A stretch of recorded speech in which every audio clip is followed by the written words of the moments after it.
तो आपकी जानकारी के लिए ये वीडियो सिर्फ एंटरटेनमेंट पर्पस के लिए ही है।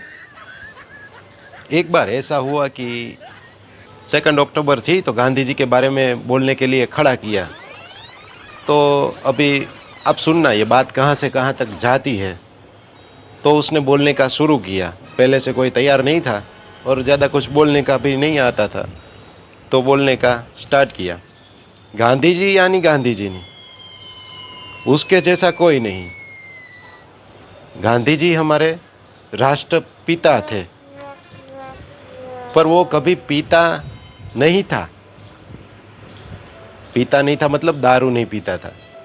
और इस बात से मुझे याद आया कि दारू तो विजय माल्या, उनकी बहुत फैक्ट्री हुआ करती थी जो ये सब चीज़ें बनाया करती थी।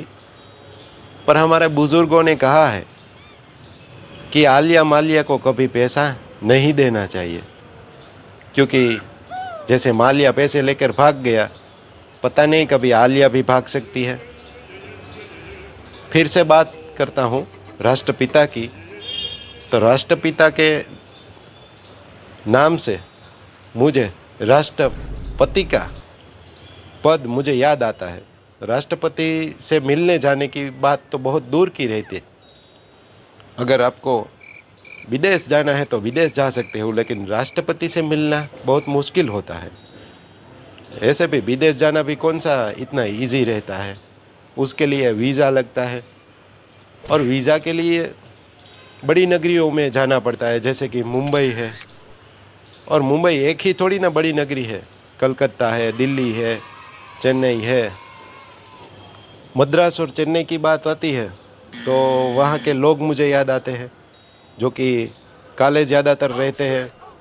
उसमें उसका क्या दोष, क्योंकि भगवान ने वैसा ही बनाया है।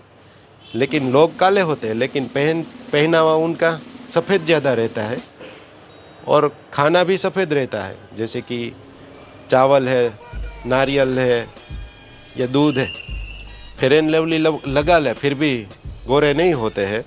वैसे ही कुत्ते की पीठ टेढ़ी की टेढ़ी सीधी नहीं होती है।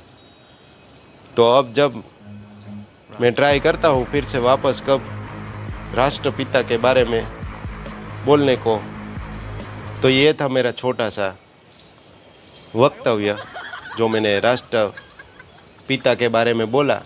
अब जैसे कुत्ते की पीठ टेढ़ी 6 महीने तक अगर उसको सीधी करो फिर भी सीधी नहीं होती, वैसे भी ये बात कहाँ से कहीं चली गई है।